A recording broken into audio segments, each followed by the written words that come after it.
potentially a rivalry for you every weekend, you know, with a lot of teams. But it's something special about that atmosphere in St. Cloud. It's pretty intense there. Yeah, it is. I mean, but it's intense in a lot of places. So, you know, we know that when we go to St. Cloud, the place is going to be packed, and the students are excited, and you know, I'm sure they'll have a little high fuel octane in their system when we get there. But that's what makes it fun. It is a good atmosphere. It's a good rivalry, and you know, for our guys, it's our freshmen and sophomores haven't played there before, so it'll be a new experience. But you know, we've been in Duluth this year, we've been at Wisconsin, so they've had a taste of it. What do you learn from your guys the way they bounced back Saturday after? Well, I thought that was an important to see how our guys would bounce back, because you know, I think they'd all say they kind of laid an egg on Friday and just didn't have a lot.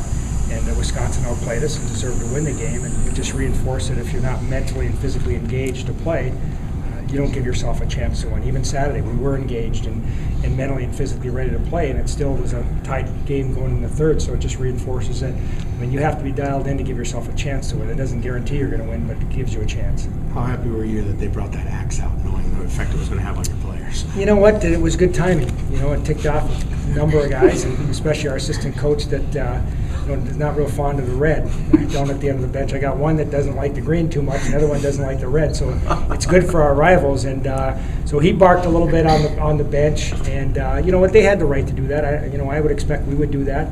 You know, hopefully we can get that axe next year and bring it home and parade it around our rink. So you know, I thought it was good timing, and you know, it fired up our guys a little bit. So it was good. Don, your shots on goal for your opponents have gone down in the last few weeks. What does that say about the defense and the progress? Well, I think it's not just the defense. It's a combination. I think Kent's done a good job with rebound control. I think our forwards have done a really nice job tracking the puck. When you look at, other than the UMD weekend, our goalie hasn't had to make more than the saves that are in the 20s and sometimes the teens. And you know, if Kent continues to, you know, have the save percentage he does, well, it just says that we're going to give up just a couple goals a game. And when you do that, you give yourself a chance to win every night. You've had Kessel on your team when he went back to Madison. You've had the Patonis going back to Grand Forks. Do you do anything with a guy like Nate going back playing in his hometown in front of, you know, familiar surroundings? Yeah, I mean, you just don't know. Some guys will play great, and other guys, I mean, they'll stink it out. I mean, because they try to do too much. So the big message we'll get to Nate is that, you know, just don't try to do too much. You know, so don't make it more than it is. It's just another weekend, another series. The home and home, does that mess up the routine at all? Is it a pain in the butt, or do you just... Well, I mean, the only pain is judging traffic on Friday. You know, is it going to take us, you know, 2 hours to get up there or an hour and 15? That's the part that's hard. And it is a 7:30 start rather than a 7. Normally they've switched their game times to 7:30, so we'll get back a little bit later. But, you know, when you're 65, 70 miles away, it's the right thing to do, a home and home. And I think it's good on both sides. And, you know, instead of having a 2-game set at home, we'll get them once here and, you know, once in January.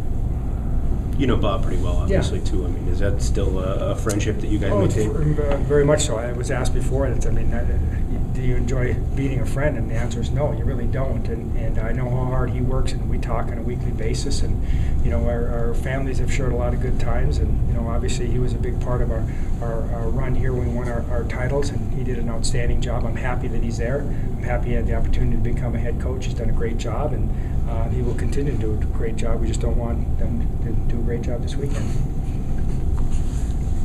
The signing period ends today. Do you have anything to say about it? No, not right now. I mean, we'll get it out. It's just, I mean, the way recruiting is now, it's 2 years old, so it's not like it's not breaking news anymore. They ought to commit it when they're 12. Yeah, the way it goes now. Yeah, see, they entered high school.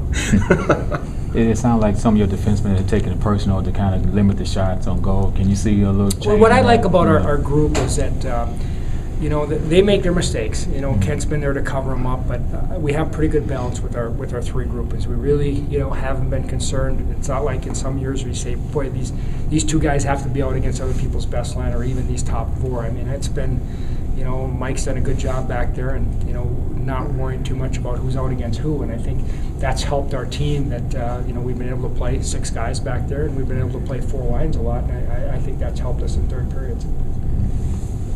Don, special teams are always important. St. Cloud's penalty kill's been pretty decent lately. You had a chance to dissect what they've been doing and work on anything? Well, everybody's pretty much the same. I mean, if you look at video, it's not like teams do a whole lot different. It's still about execution. It's still about trying to create a 2-on-1. It's still about trying to deliver pucks to the net. And we didn't have a lot of chances this past weekend against Wisconsin. They did a good job of packing it in. And we have to, if you don't score, you want to try to continue to get momentum. And one of the things that's been unusual is St. Cloud has taken a lot of penalties this year, including a lot of 5-minute majors. And normally they're one of the lowest, least penalized teams within our league. So, I'm sure we go in there that's been stressed, and I don't think we'll get a lot of looks here this weekend either. And Nate Schmidt said it was be a big thing to get more pucks to the net. Him and his other defensemen. Yeah, and I to think get we've pucks talked down low. about that. One of the things when power play, you don't have as much success, all of a sudden you try to get cute and make seam passes and get backdoor tap-ins rather than whether it's our level or any level. I mean, you watch NHL highlights and how many are just pounding pucks to the net and outnumbering people around the crease for rebound goals or tips.